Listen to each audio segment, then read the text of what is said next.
Hello. To begin, I'd like to acknowledge that we are virtually gathered today on the traditional, ancestral, and unceded territory of the Musqueam people.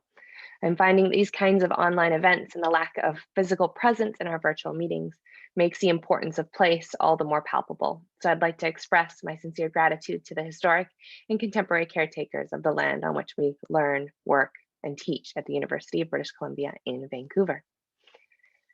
Thank you for joining us today. My name is Dr. Biz Neidam, Assistant Professor of German in the Department of Central, Eastern, and Northern European Studies. And I'm the organizer of today's keynote event, as well as its associated virtual workshop entitled The New Media Aesthetics of Migration, which is taking place over 2 days beginning yesterday. To give you a bit of context on the work we're doing in this workshop, to frame today's keynote presentation, as well as the goals of our transnational research collaboration, the New Media Aesthetics of Migration workshops programming seeks to examine emerging trends in the documentation, representation, and narrativization of global forced migration that draw on new media and digital and social media technologies. Hailing from a variety of disciplines, scholars participating in this workshop are interrogating how the affordances of new media contribute, represent, and intervene in these discourses and beyond. I'm very much looking forward to the conversations that will take place today and the short grant application on the intersection of new media and migration that will come out of this week's workshop events. So let's get started. First of all, I'd like to thank Dr. Lilie Chouliaraki for joining us today and participating in one of our workshop's 2 keynote events with her talk entitled Face and the Ethics of the Refugee Selfie. I'd also like to take a moment to express my gratitude to the UBC Centre for Migration Studies for their generous support of our workshop events, as well as the many workshop participants and collaborators that are here in the virtual audience today, alongside many of my students in my Bachelor of Media Studies course, which is also examining new media representations of forced migration, with a focus on refugee agency and self-narration. And for those of you interested, I'm in the process of organizing a virtual exhibition of my students' final projects, which are new media ruminations on the concepts of migration and mobility, including webcomics, TikToks, GIFs, infographics, podcasts, and short films. And that can be found on the website germ412.omeka.net. I'll pop a link into our chat momentarily. Before we begin, however, a note on the technical side of this Zoom webinar event, which, as I have already noted, is being recorded. We are leaving the chat function on so that members of the webinar are able to discuss the presentations or communicate with me regarding issues. However, I will be moderating the chat, and I ask that all conversations be thoughtful and respectful, as well as mindful of how excessive chatting can be distracting for all participants in today's session. Soon after Dr. Chouliaraki has completed her presentation, we will open the floor for questions. Please submit all questions via the Q&A function, which you will find at the top or the bottom of your Zoom screen. We will endeavor to get to as many questions as possible within the time available to us, though I apologize in advance if we are not able to address all inquiries. So without further ado, I'd like to introduce our keynote speaker. Dr. Lilie Chouliaraki is Professor of Media and Communications at the London School of Economics and Political Science. Her work focuses on the ethical and political complexities of communicating human suffering in the media, with particular emphasis on 4 domains in which suffering appears as a problem of communication: disaster news, humanitarian and human rights advocacy, war and conflict reporting, and migration news. Her most recent work is on how digital platforms and genres, Twitter, mobile phone footage, and selfies, are changing the ways in which we communicate human vulnerability and victimhood. Her book on the topic is forthcoming in Columbia University Press. Other publications include Discourse in Late Modernity, The Spectatorship of Suffering, The Soft Power of War, The Ironic Spectator, Solidarity in the Age of Post-Humanitarianism, The Rutledge Handbook of Humanitarian Communication, and The Digital Border, Mobility, Technology, and Power in the Age of Social Media. Lilie has also published more than 60 articles in peer-reviewed journals and edited volumes. Her work has been published in French, Italian, Portuguese, Polish, Danish, Greek, and Chinese. She is a recipient of 2 LSE Teaching Excellence Awards and 4 International Research Awards. More recently, the Outstanding Book of the Year Award of the International Communication Association in 2015 for The Ironic Spectator, as well as a Lifetime Fellowship for the International Communication Association in 2020. So from here, I will let you take over, Lilie. Thank you so much for joining us, and I look forward to your presentation. Hello, everybody, and thank you, Liz, for this very generous presentation. Well, thank you very much for inviting me to this event. I'm delighted to join you online, even though I would, of course, have preferred to be there with you and visit your great university and the city of Vancouver, but maybe this is not really the time for traveling.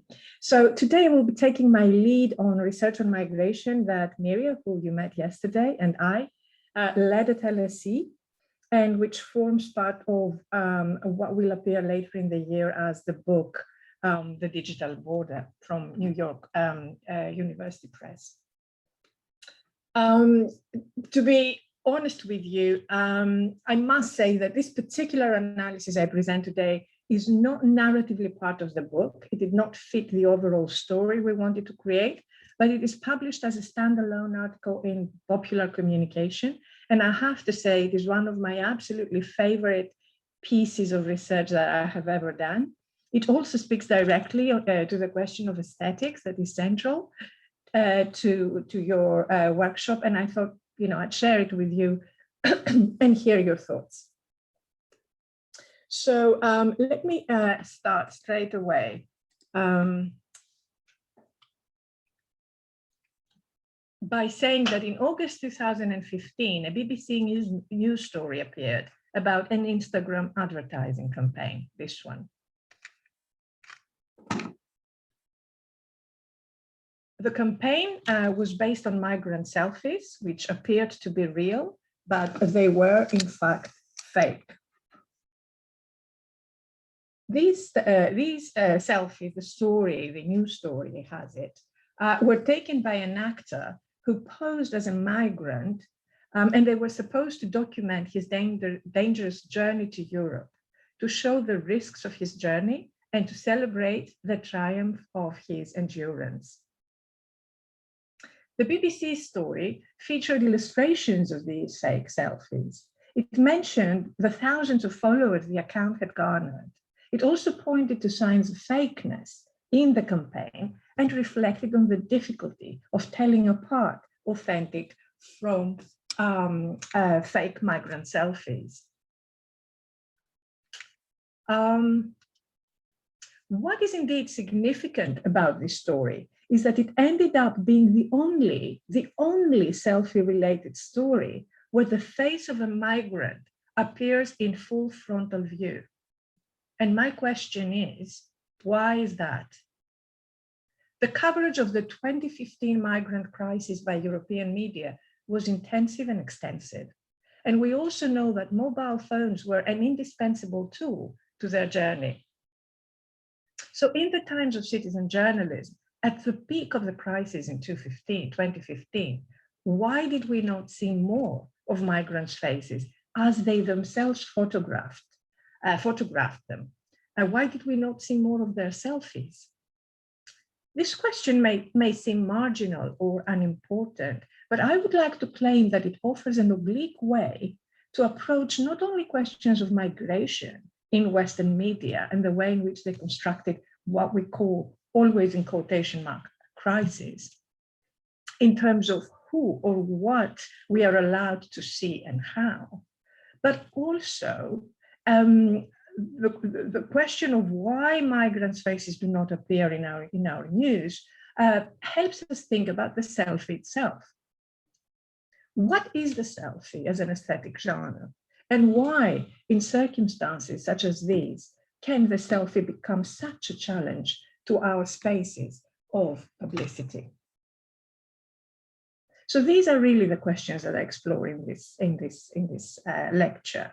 On the one hand, it's questions about the journalistic norms of self-presentation that govern our media spaces, and questions about the selfie, what it is, and how, in this particular case, the migrant selfie, how it challenges what we might call the contours or the boundaries of Western news publicity. So as I address this question in the rest of my talk, I start with the selfie, and I first discuss what it means and how it has already been studied. I argue that current approaches are not enough. We need to approach the selfie not only as an aesthetic or technical practice, technosocial practice, but also as ethical practice. My point is that the ethics of the selfie come from the face that we are seeing right here on that slide, from the face that introduces itself to us, and from the claim that this face makes to presence and to humanity, to I am here, presence, to I am here, humanity. Once I establish this understanding of the self as a moral practice, I move on to investigate how these claims of the selfie travel onto mainstream Western media, how they are, in other words, remediated, and how they are framed in our online news platforms. I do this through a typology of what we may call migrant-related selfies. And I call them this because even if migrant selfies themselves are not there to be seen, in fact, there are other types of selfies related to migrants that are present in our media. So migrants figure in these selfies, but what's interesting in the typology we're going to see is how each category of news frames their I am here claims to humanity, presence and humanity in different ways. In conclusion, I invite us to reflect on what this typology has to say about European norms of public visibility, but also to reflect on what the selfie may mean as ethical practice. And as I can now round off my introduction, I hope the structure of the talk becomes clear, and I will move on directly into an exploration of the selfie as an aesthetic genre and its relevance in the study of migration. So I take my own lead on Adam Levine's definition, who speaks of the selfie as not a self-portrait, but rather the representation of the self as a product of the system of interpersonal relationships through which it is articulated online. So this definition, I argue, takes us away from static views of the selfie as pictures of the self and helps us see the selfie in dynamic terms as mobile. The migrant-related selfie here is a digital trace of self-representation by or about migrants, and let me give you the slide, or by or about migrants, which circulates in undefined networks of digital publicity, and in so doing enters into constantly shifting interpersonal relationships of who sees it, how and why. And here this definition echoes Nancy Bames and Teresa Senf's own work on the selfie. These networks are usually, as in the work I just cited, conceptualized horizontally as user chains, different user chains, share selfies across social media platforms, for instance, on Instagram. But there is also the less researched but compelling angle of looking at the vertical movement as migrant selfies move from social to mainstream media. To use a vocabulary from our digital border book, what remains under research is not the intermediation of the selfies across symmetrical user circuits, but their remediation as they move upwards into the powerful spaces of global broadcasting. But before I move on to this discussion of remediations of the migrant selfie and the typology I mentioned I will focus on, let us stay briefly with the selfie first and see what existing literature has to say about the selfie as self-representation that circulates in such networks, horizontal or vertical. And here there are really two approaches. The first approach places emphasis on representation. So the selfie is a kind of meaning-making or representational practice often by the self. And these approaches, the performative approaches, really draw on different theoretical traditions, including the sociology of language, Goffman, Austin, etc., semiotic approaches, approaches related to visual communication, or art history. And let me just say a couple of things on these. So within the performative strand, I would include work that focuses, for instance, on how the everyday use of selfies contributes to establishing cultures of connectivity, not simply networks of connection, but actual meaningful practices that create bonds of belonging in the community of users that circulate those selfies. So the focus here is more on the self-reflexive practices of staging the private self for public consumption. Another research strand within this, within the performative focus, is digital storytelling. It is basically stories users tell about their self-representations in digital networks, and what actually these stories mean in their context, be these institutional, as Nancy Toomins, for instance, work on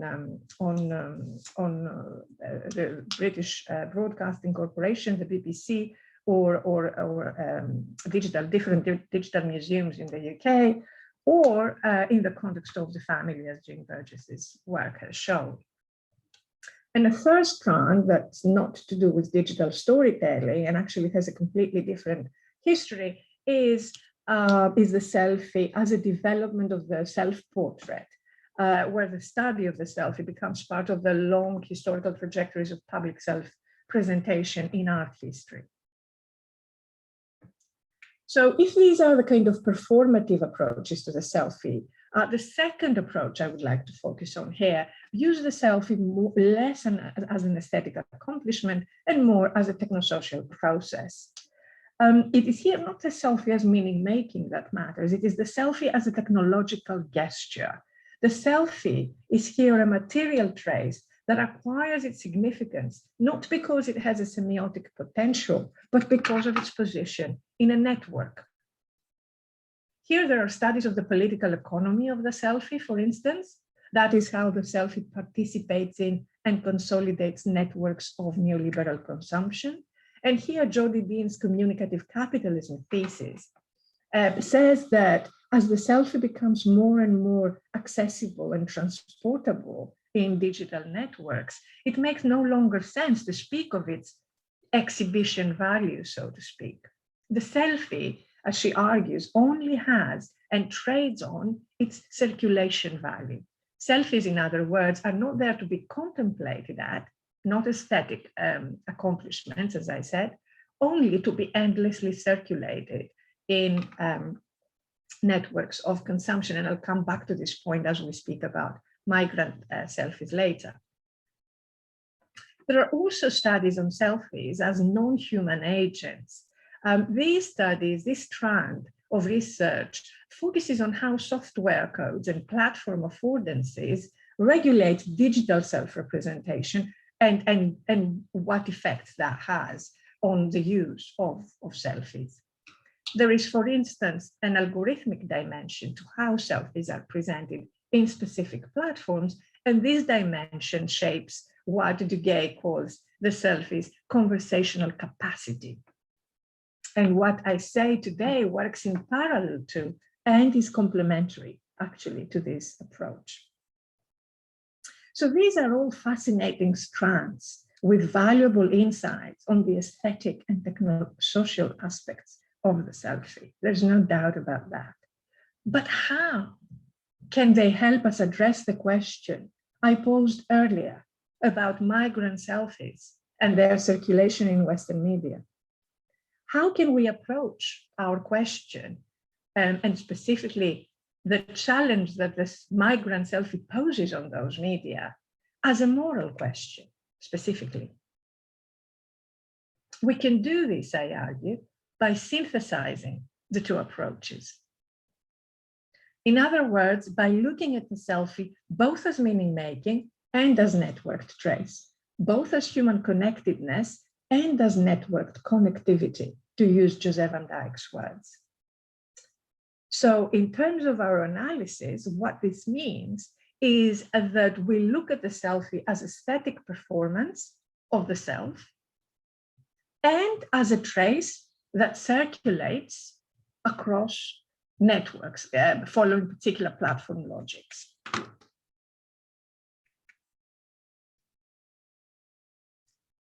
As a static performance, the selfie relies on two technologies, the face and the screen. The face works as a reminder of our embodied presence. I am here, a locative claim about bodies in space. The screen, however, circulates the face all around the planet, in principle. It expands, in other words, the reach of the face across time and space. And in this capacity, the selfie becomes a reminder of what we all share, a face. I am here, says the selfie. Or perhaps better, it's me, here I am, an existential claim that appeals to our shared humanity.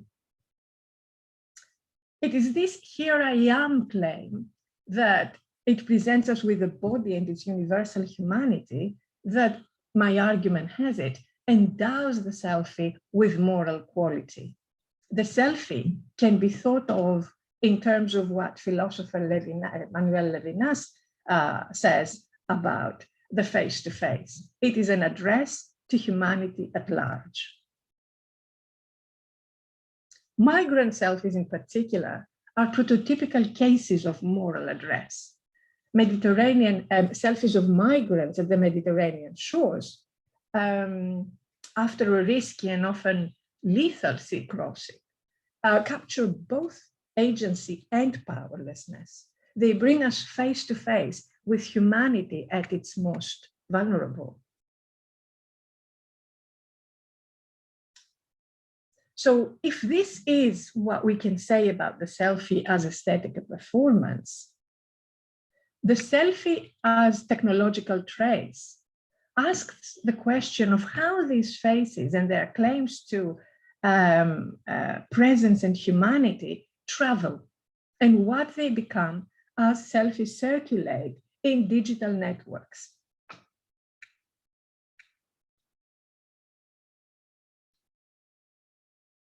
Remediation, what I say here, remediation on the slide, let us remember, is not about the horizontal circulation in social media with our likes, comments, shares, etc., but about the vertical circulation, the upward circulation of the selfie from social media platforms, more open or perhaps more intimate, such as WhatsApp, onto mainstream professional news.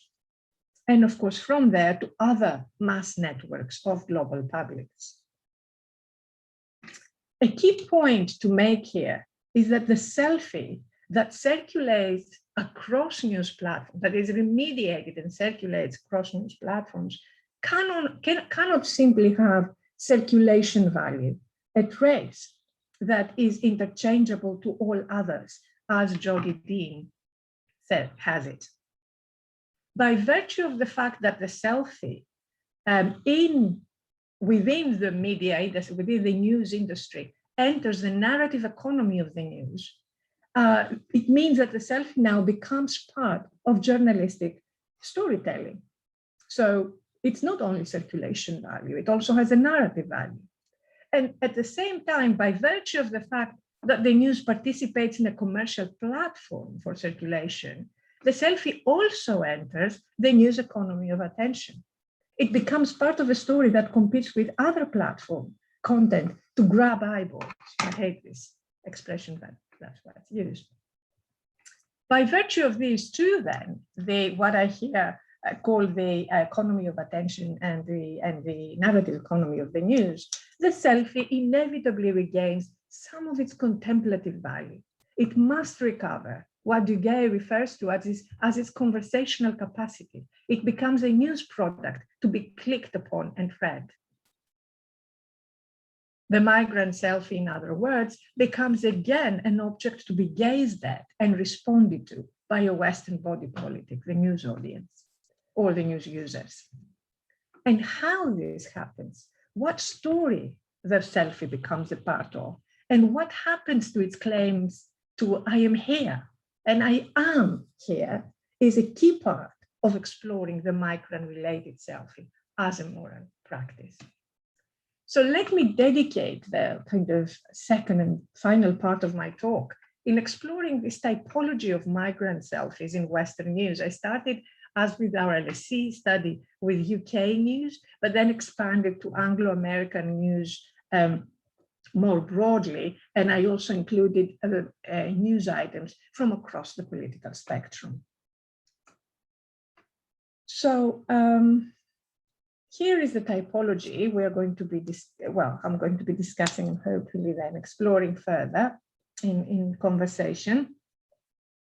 So there are three types of migrant selfie presences in Western news. The migrants being photographed to take selfies.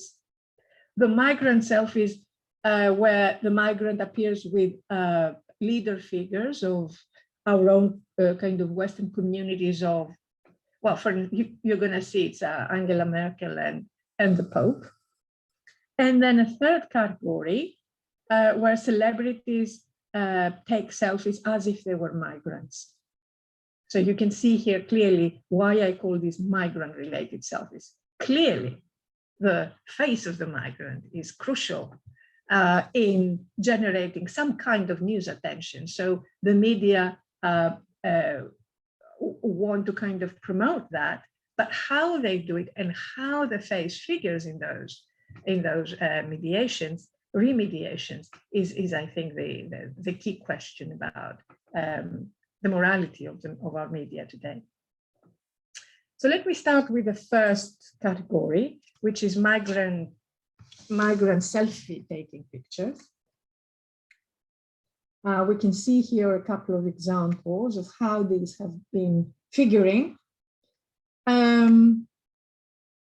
So what is happening here is what are the, let's look at the selfie to begin with, right? The act of selfie taking. To see how the selfie makes its own claims as aesthetic practice before we move on to the way it is remediated and becomes news. So taken in the coasts of Lesbos, the Greek island that is part of the outer borders of Europe, these selfies really celebrate survival. We can see this from the body language, the V signs and the smiles. These are selfies of joy. Here I am, I have arrived, I am in Europe. That's the locative value of the selfie in terms of presence. At the same time, the sea crossing, which they have just accomplished, is the deadliest sea crossing in the world, as I've already said. And so arrival here is not just arrival, it really is survival. So the claim to I am here is really a claim to I am alive. I've made it.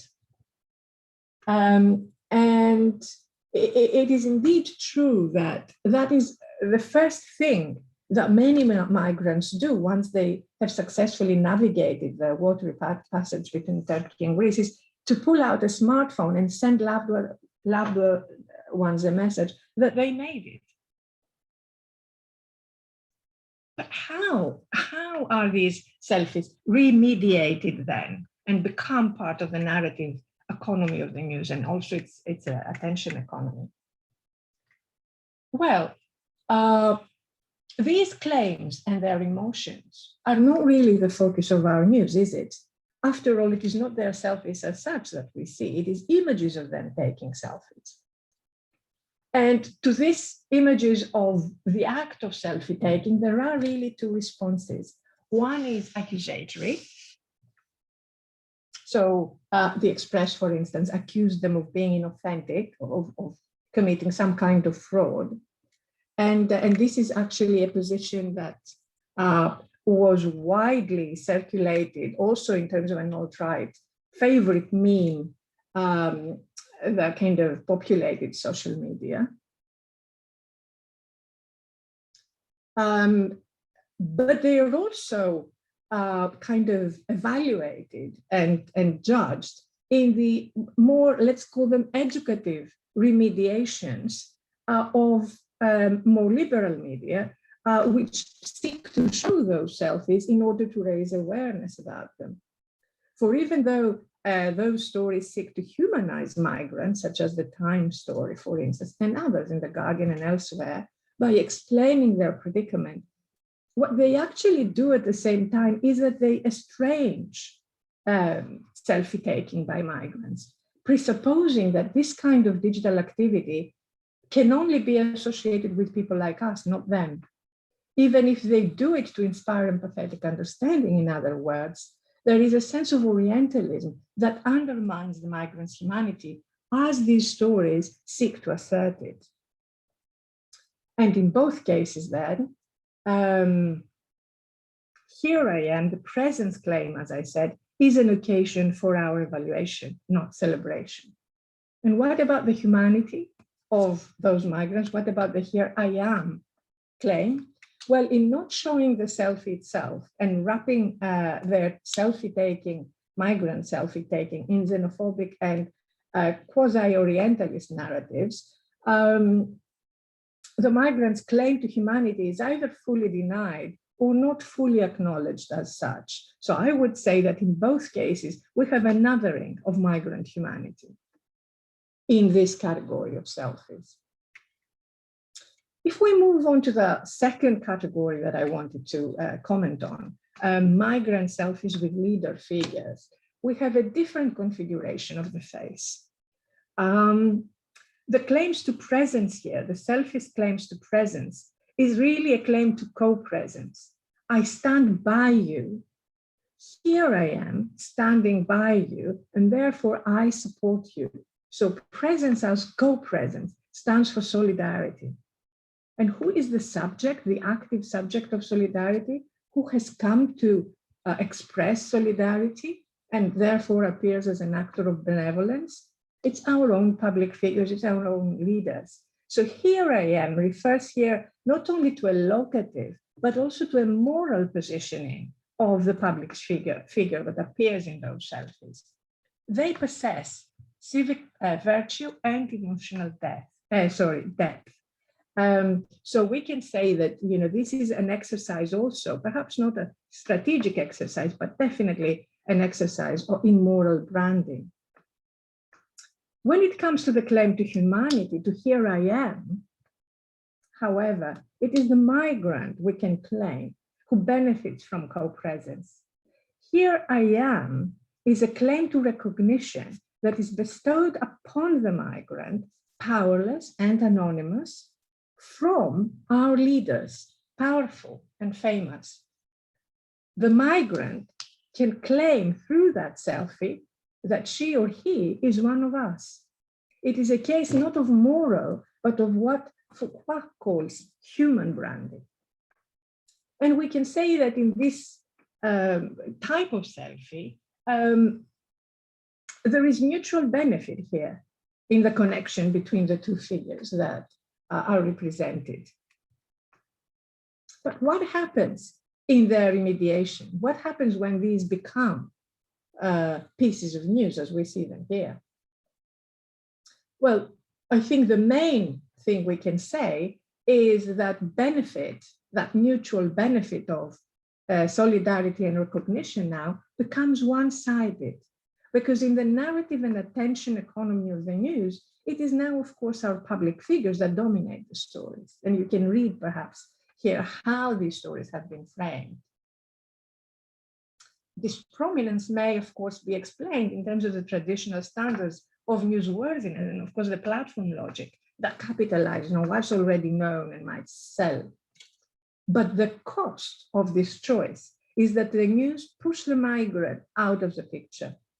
There is no here I am any longer. Migrants might have interesting stories to tell, but as Hannah Arendt has, I think, very eloquently put it, they have lost the relevance of speech in these stories.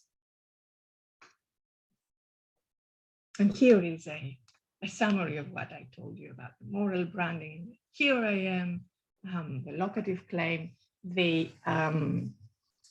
human branding in the here I am, and the cost of this, cost of marginalization and misrecognition, really, as these selfies circulate in Western news pages.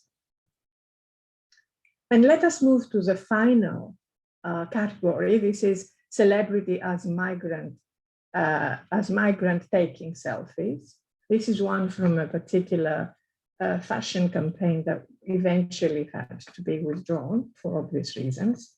I will focus more on this because this is actually the news item that I used in the research. So this is a series of selfies that was taken at the Gala for Peace, a glamorous event that took place in 2016 as part of the Berlin Film Festival.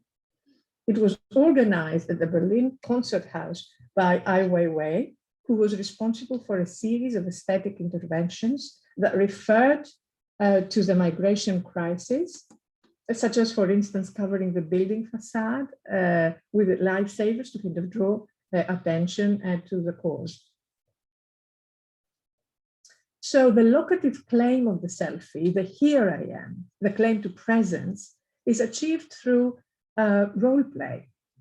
The celebrities are asked to put on thermal blankets so as to mimic or play out the presence of migrants. So I am here may refer to migrants, but actually it relies on an act, that reference relies on an act of imagination, and as if the migrants themselves are imaginary, not real presences. When then we move to the existential claim of the selfie, the claim to humanity, here I am, the existential claim, and consequently the humanity attached to such claim, cannot refer to anyone else but to those who are present, the celebrities in blankets. If their momentary morphing into suffering migrants does anything at all, this is to underline these celebrities' virtue as advocates of a good cause. Rather than a win-win, as the previous imagery that we saw, the leaders with migrants, here the benefit is on one side only. At the absence of the migrant, the benefit is all for the celebrity as a benevolent actor, a caring activist, a humanitarian persona that remembers migrants even in the midst of a glamorous gala. And so how are these celebrity selfies remediated then? Let's see. Well, the interesting thing here is that just like with the celebration selfies, the first example that we examined, we here witness the act of selfie taking again, not the face of the selfie itself. But this aesthetic performance is very differently embedded in the news. This selfie taking does not other celebrity. Within the media economy of attention, it capitalizes on it either to establish intimacy at a distance in the kind of gossip tabloid that characterizes Charlize Theron as picture of perfection, or in the more critical liberal press to create controversy, the critique of celebrity advocacy as we know it in relevant literature. But what really matters to us is that both of those remediations render the migrant irrelevant to the story. There is no here I am from them. And there is only the celebrities, I am here, for us to see. So in other words, despite their differences, these are stories of fascination and critique of our own culture, our own people, our own practices. The migrants are absent. And I have, of course, a slide that I didn't put on time, where I sum all of this up here for you before I move into my conclusion, where I basically just want to introduce the concept of symbolic bordering and end up with a couple of questions and a slide on why it is important to focus on the selfie as a specific aesthetic register in studies of migration. So to conclude, our brief excursion into the typology of migrant-related selfies in Western news shows that through estrangement or through celebrification, the migrant, marginalization or celebrification, the migrant is at best an absent presence and at worst fully erased. To come full circle to my starting question, what does this difficulty to encounter the face of the migrant through a sovereign act of self-representation, of photographing themselves as a positive I am here, say about our norms of visibility, of what or who we witness and how? I suggest that the migrant-related selfie reflects a practice of exclusion in Western news that in the digital border book, referring to other related practices, we call symbolic bordering. The term symbolic references the selfie as a static practice that shifts its associations and uses and audiences as it moves across digital platforms. The term bordering traditionally refers to the geopolitical regimes of power that in the name of security keep migrants outside Western zones of safety and prosperity. Symbolic bordering, I argue, exposes the complicity between the two. The term introduced the securitizing logic of geopolitics into the networks and circulation routes of digital news. And it shows that bordering is not only a category of space. Bordering refers to any category of space, technology, or discourse that consistently displaces others and erases the migrant face from Western spaces of visibility. With this concept in mind, let me then pose a couple of questions and introduce some final takeaway points as food for thought for our discussion.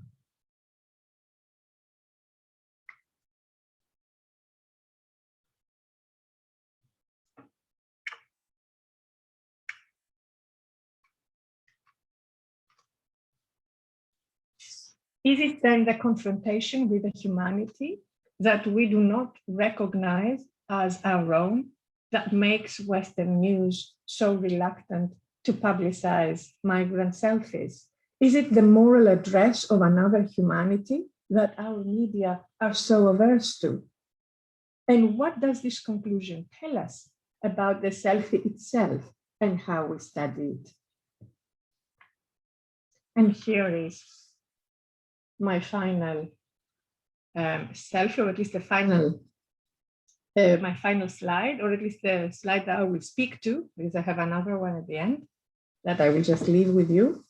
I just wanted to kind of wrap up what the ethics of the selfie might refer to when we speak in the framework of our studies, migration studies. The ethics of the selfie mean that we we need to reconceptualize the selfie, not only as an aesthetic or socio-technical practice, but also as a moral practice. As such, the selfie makes claims to presence and to humanity. It is the two different claims of the face as an address to humanity at large. To remember Levinas, the I am here and the I am here. It also comes, however, the morality of the selfie, it also comes from the digital remediations of the face across relationships of power that sustain hierarchies of place in human life. These are traditionally embedded in Western structures of broadcasting and are today doubled up by platform logics of neoliberal circulation and profit. Our study of the morality of the selfie requires synthetic approaches that combine attention to aesthetics with networks as hierarchies and hierarchy producing practices. And of course, it requires that we decenter studies of the selfie as a practice that always refers to our own humanity, and as if it is something that we only do, and acknowledge it, that others do it as well.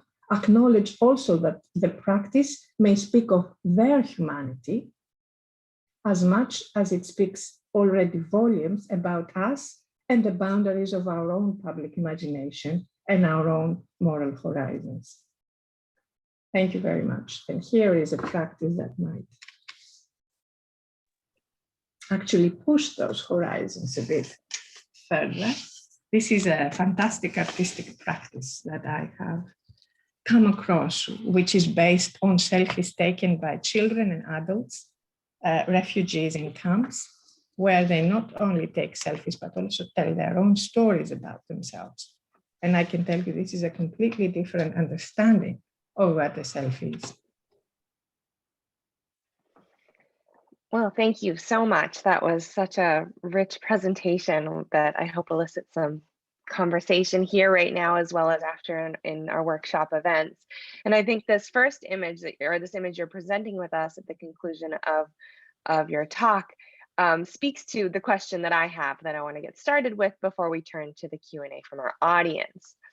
So if one of the issues at play here, or the issue at play, is that the kinds of selfies images circulate in the news media about migrant experience have this narrative agenda that's curated by these news outlets through their remediation. How do we change the kind of attention that migrant selfies are receiving? Is that the solution? Like, how do we elevate migrants' own selfies in the forms in which they could do the opposite of what the selfie categories you've identified are doing? I think my last slide might point to a possible direction. I think art and different aesthetic experimentations within broadly the artistic field have pushed the boundaries of, what I just call, our moral imagination, and have used digital technologies to show different ways of voicing and visualizing the condition of being a migrant, the condition of human mobility in general. And that has happened, for instance, with that project of selfies and storytelling. But it has also happened, and I don't know if Maria talked to you about that yesterday, but it has also happened in different urban centers in Europe or in the humanitarian camps on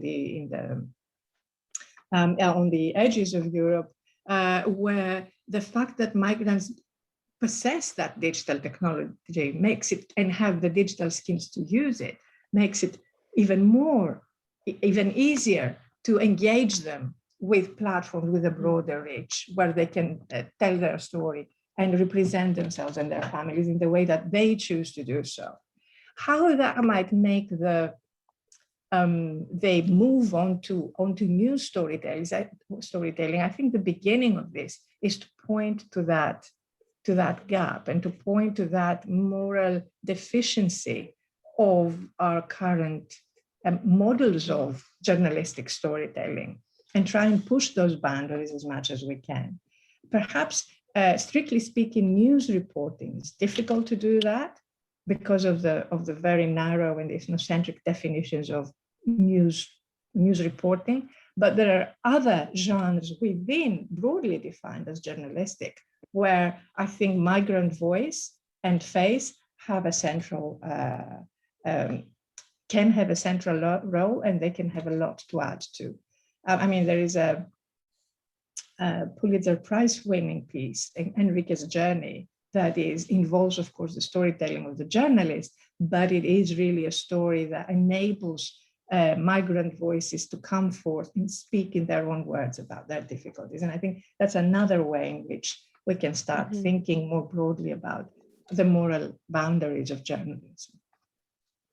I really appreciate those comments, because I, in particular, work on comics and video games, and so comics journalism and news games.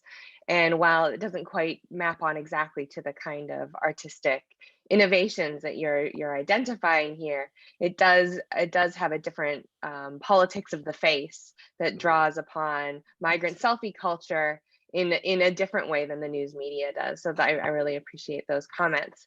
I'd like to turn now to some of the questions from our audience. From Marcus, we have, thank you so much, very helpful categorizations and analyses.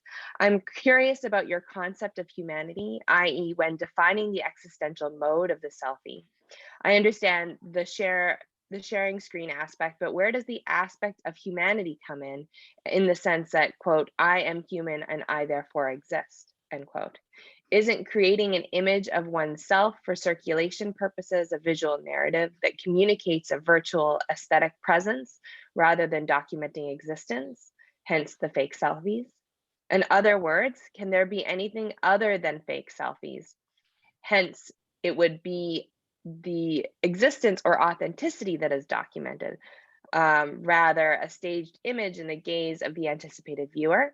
This is how I want others to see me, end quote, rather than, quote, this is me. So the performative nature, I think he's drawing upon here, in the sense that I want to be elsewhere rather than I am here. For me, it documents only a desire to belong rather than documenting belonging and existence in the presence itself. In short, I would stress the medial aspect much more. Which aspect? Sorry, come again. Just the medial aspect. The medial aspect. Okay. Yes. No, that's a very good question, and one that I don't know if I can, fully respond to. I haven't been asked it before, I have to say. So I'm thinking as I speak, and I think that perhaps the difficulty with selfies with all selfies is that they all contain that aspect of humanity. They're always inevitably, as encounters of the face, they always inevitably have that dimension of existential dimension of communicating, asserting humanity. I think perhaps what is at stake in the authenticity fake debate is more the presence claim rather than the humanity claim, which is not only a presence of whether the face is there as it claims to be or not, but the overall configuration of space and time within which a face makes its appearance.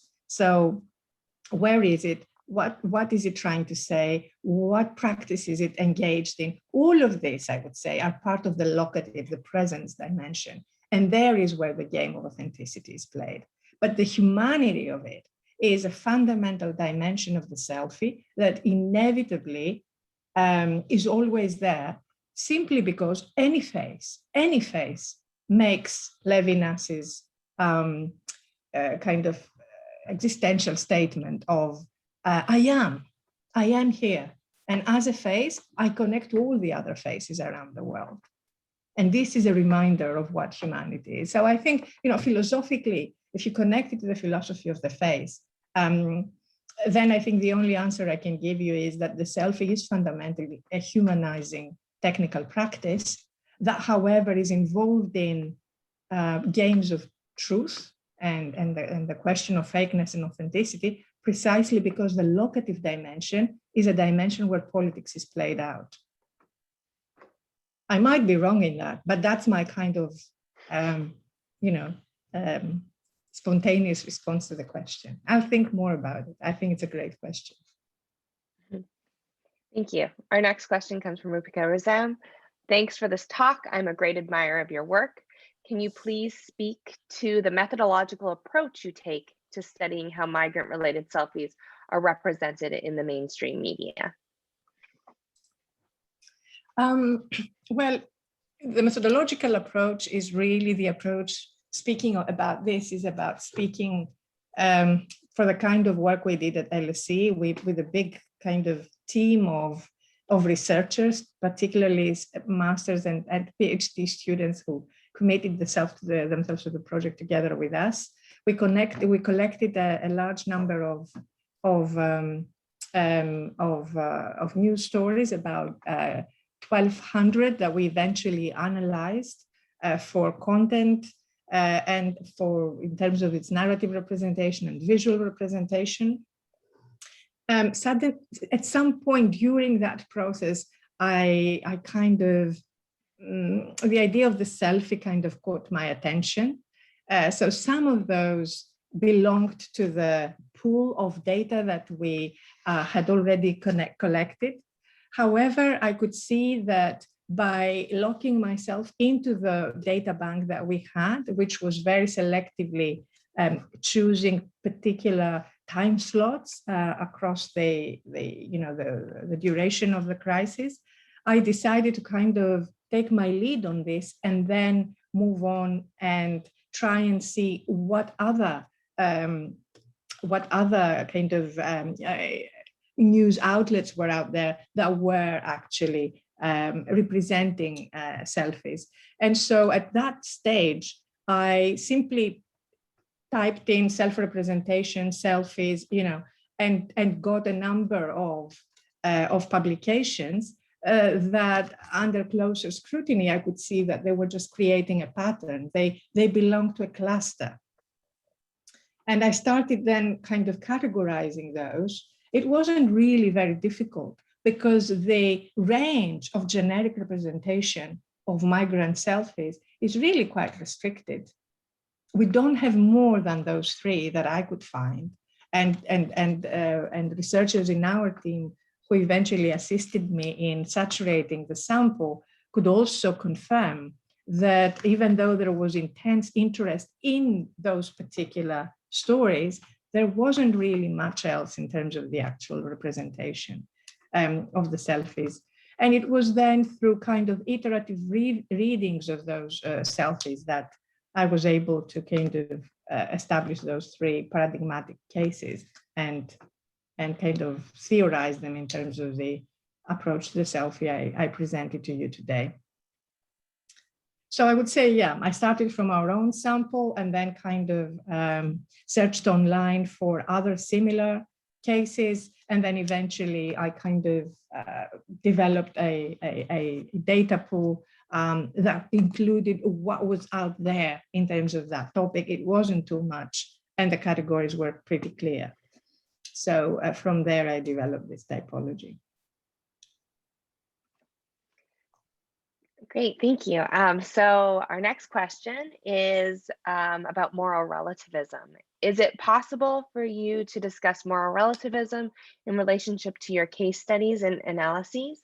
Clearly, Western news media has a quote unquote morality, and you propose another morality vis-a-vis migrants, refugees. In the end, it's also about journalists' morality. And thank you. It's also about, sorry, I missed that last bit again. Journalists' own morality. So those photojournalists and news journalists that are producing this content.